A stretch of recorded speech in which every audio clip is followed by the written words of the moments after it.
Today's episode of Chicago Bears Now is presented by Fetch. Go download the Fetch Rewards app today at chatsports.com/Fetch and use that promo code BEARS to get 3,000 bonus points. Start earning points by scanning receipts, and then you can turn those into gift cards from Amazon, Starbucks, and other stores as well. Okay, things are heating up around the coach and GM search. Ian Rappaport just half an hour ago or so tweeted this out. Bears are set to request second interviews with two more candidates, Cowboys defensive coordinator Dan Quinn and ex-Lions head coach Jim Caldwell, per me and Mike Garafolo. Matt Eberflus, as we've talked about, will have his second interview on Wednesday.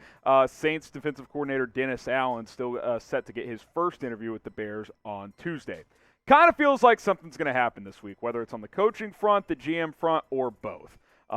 You're getting enough buzz out there publicly, both from national writers and local guys as well, that kind of feels like there's at least some momentum to narrowing down this search. Now, I still believe the Bears should hire a GM first. I want to make that very clear. Now, the Bears blog, who has had some good info throughout this search and who we'll reference later on in the video, says that they will hire a GM first, and that could mean that more candidates emerge. But based on what we know right now, 3 head coaches are getting a second interview, or 3 head coach candidates, I should say. So I'll ask you guys about them.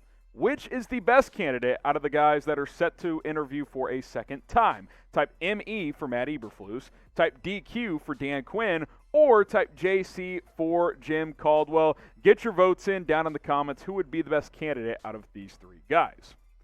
I think all 3 of them are better than Leslie Frazier, who Albert Breer of Sports Illustrated said had emerged as a top candidate earlier today. He also mentioned Caldwell and Matt Eberflus, who, of course, has a second interview. The Bears blog, however, says he is not a finalist, so take that for what it is worth. He seems to be on top of this search. He's been pretty accurate so far. And let's be honest, Frazier, to me, is just not a great candidate. We saw his defense get torched by Kansas City last night. Albert Breer had this to say: the Bears, Bill Polian, Tony Dungy connected candidates, Jim Caldwell, Leslie Frazier, and Matt Eberflus, have emerged as top names in Chicago. Well, Caldwell is getting a second interview. Eberflus is as well. We haven't heard that with Frazier yet, so maybe he was wrong on the Frazier front, but right about the other 2 guys. That's where the conflicting information came, as the Bears blog tweeted out. I'm told Leslie Frazier is not a finalist for the Bears job. And look, second interviews don't necessarily mean finalists for all franchises. Typically, if you get a second interview, you're at least on to the next stage, right? Like, you've separated yourselves from other candidates. But again, if the Bears hire a GM first, that GM might have his own candidates as well.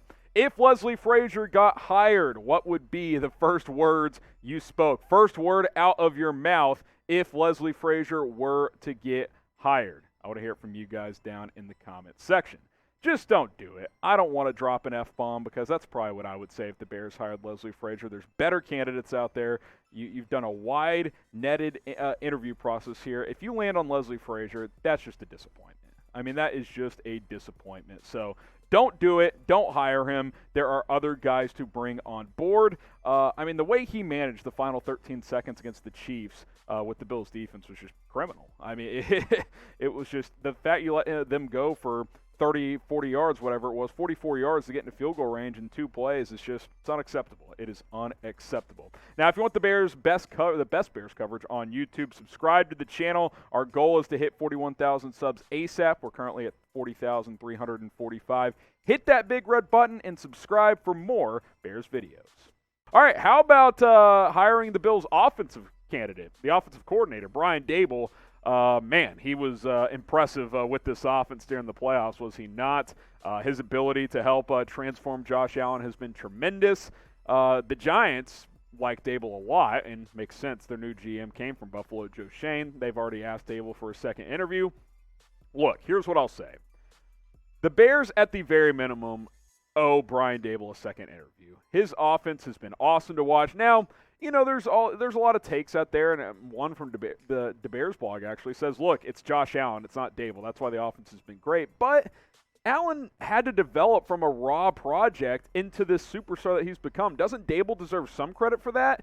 Can't he help Justin Fields, who's already more polished than Allen was coming out of college, become more of a star talent? I tend to think so. I would really, really take a hard look at Brian Daboll. I mean, you look at what the Bills were able to do against Kansas City. Sure, they lost. Shout out Leslie Frazier for that one. But Josh Allen was unbelievable. 329 and 4 touchdowns. Like, I think Daboll's offense and his scheme has to deserve some credit for this. And yeah, earlier in his career, he did not do as great of work as a play caller, but I think he's improved over time, and he's taken an elite talent in Josh Allen and helped him become a consistent and elite player, and I think he deserves credit. More on Daboll in just a moment. But first, let's talk about our sponsor, the Fetch Rewards app. And we've been telling you guys about Fetch for a week or two now, and it's an app where you can scan your receipts and earn points from literally any receipt you have and turn those into gift cards or other rewards down the line. What's awesome about Fetch as well, though, is that, and you're seeing this on screen, you can sync up your Amazon account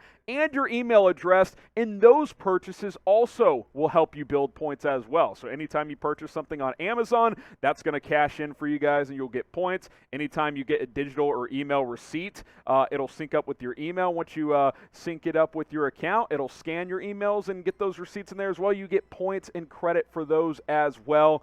Any receipts you have, you can get them scanned, whether they're digital or actual physical receipts. Chatsports.com/fetch. Promo code Bears, you see it on screen, will get you 3,000 bonus points, but you got to use our link below, chatsports.com/fetch. That'll redirect you to the Fetch app, and you can download it and start earning points today on any receipts from literally any store or restaurant. Let's talk about the Brian Daboll effect on Josh Allen, at least in my opinion. And look, Allen deserves the most credit. I think the players always do, because at the end of the day, he's got to put in the work and he's got to improve. But doesn't Daboll deserve some credit to help developing him? I mean, you look at his first 2 years, took a nice little jump from 2018 to 19, but was still very inconsistent with the accuracy. And then the last 2 years, he's been tremendous. Sure, the accuracy dipped in the regular season this year, but in the playoffs, it was like 72, 73%. And he threw a bunch of touchdowns, and he's a great runner. And what I love about Daboll the most is he's embraced Josh Allen's strengths, his mobility, his physical running, his downfield passing style, because he has such a big arm. That's what Justin Fields needs. He needs someone who can build around his strengths, and that's why I like the thought of pairing Fields with Brian Daboll. I think that combination has major potential. Now, it's possible you hire Brian Daboll, who's a career coordinator, and he can't be a great head coach. We see it all the time. It's happened. But I think if you're going to hire an offensive coordinator, this is the guy to go get as your head coach. I think Daboll is the strongest OC candidate for a head coach that the Bears could hire. I believe that. I think he's going to get a head coaching job in this cycle. Probably the Giants will be the top favorite right now because of Joe Shane. But if you're the Bears, you pitch Daboll like, hey, we got Justin Fields. He's more talented than Daniel Jones. So I'm just saying I would take a swing here. I think Daboll should be at least a finalist for this job. And then if you go through your process and like other candidates more, fine. But I think he deserves a really hard look from Chicago. So should the Bears hire Brian Daboll? Type Y for yes, type N for no. I want to hear it from you guys down in the comments.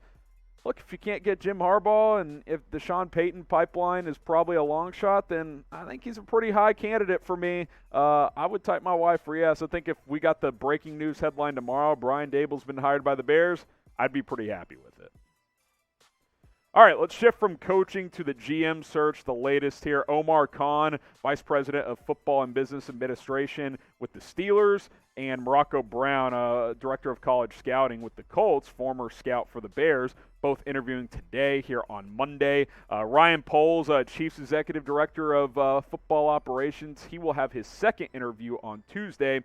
Unclear if Rick Smith or JoJo Wooden will interview at this point. The Bears put out requests for both of them. Rick Smith, the former Texans GM, JoJo Wooden, Director of Operations out in L.A. with the Chargers.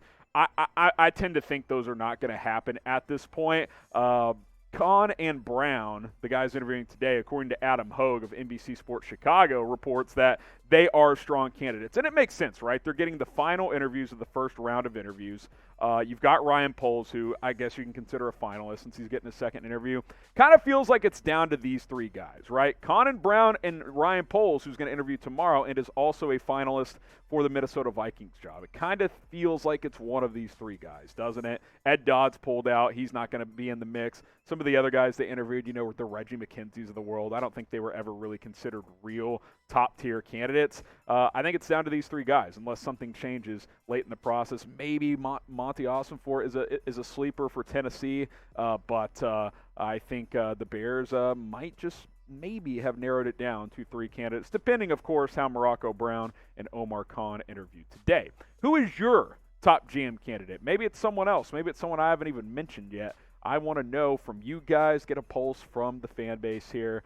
So, type it down below. If you think it's Morocco Brown or someone else, just type that name in the comments. All right, let's talk about a player rumor, and then we will call it a day here on Chicago Bears Now. How about signing Davante Adams? Well, he's set for free agency after the Packers just blew it against the 49ers over the weekend. Pretty good chance, in my opinion, based on the Packers cap situation and how last offseason went, that Aaron Rodgers is done in Green Bay. And if he gets traded or retires, why would Adams re-sign there? I mean, he's going to catch passes from Jordan Love. I don't think that's the route you go if you're Davante Adams. Plus, you factor in, you're already seeing articles pop up. Bleacher Report named Chicago as a potential destination for Adams, which would be absolutely fantastic. Adams is great. I mean, the numbers just speak for themselves. He's been so good for so long. Now, obviously, when you have Aaron Rodgers, it helps, but this is one of the best receivers in the NFL. He's undisputed a top 5 receiver. 1,500 yards, 11 touchdowns on 123 catches. He's a beast. We all know that. You guys have seen it for years, having to go up against this guy in Chicago. If you could find a way to get him, that's a game changer. I mean, you've got two legit weapons in Adams and Darnell Mooney at receiver. It's almost like, who cares who the other receivers are at that point? Just fill it out with some speed and just go from there. Add a lineman or two, and then let's go, man. This offense is in good shape because you've got the running backs as well with David Montgomery and Khalil Herbert. So we'll see what happens on that front. Can we also – I just want to laugh for a sec at the Packers. Can we just laugh at Green Bay for a moment? I mean, how did they lose that game to San Francisco? The Niners have 0 offensive touchdowns, and they beat Green Bay on the road. I mean, it's a glorious day when Aaron Rodgers loses. We all know that. And if that's his final game in Green Bay, it's just epic. It's just epic. Now, I'll probably say all this, and he'll come back and be good next year. But I think it's a good chance he's gone, if I'm being honest. I mean, this game was just ridiculous. I mean, it's inexcusable for Rodgers, to be honest. They go down and score on the first drive of the game to get 7, and he only musters up 3 points the rest of the game. Are you kidding me? Like, by the way, side note, the Bears should interview DeMeco Ryans, the Niners defensive coordinator, but that's neither here nor there. I think Rodgers is done in Green Bay, man. They're $50 million over the cap. Adams is a free agent. You're probably going to lose both Preston and Zardarius Smith. I don't want to jinx it, but a potential, kind of reboot could be in order for the Packers. And if Rodgers leaves, yes, make it happen, please. Then why can't the Bears win the North next year? Why can't they? That is why this GM and coach hire are so important. All right, before we sign off, can we just get some FGBs going? I mean, man, it's the Bears went 6-11 this year, but you know what? The Packers went 14-3, 13-4, whatever it was, and they still lost in their first playoff game. It's glorious. FGB, you guys know what the F stands for down in the comments. All right, before we sign off, we'll continue to have videos here on this channel, but you can also stay up to date on the Bears on social media at HGramNFL on Instagram, also on Twitter at HGramNFL, same handle for both. It's very, very easy. Slide in the DMs if you have questions, and I am always an open book, so I will answer those for you guys. So give me a follow on social media, and live show tomorrow on Tuesday, so stay tuned for that.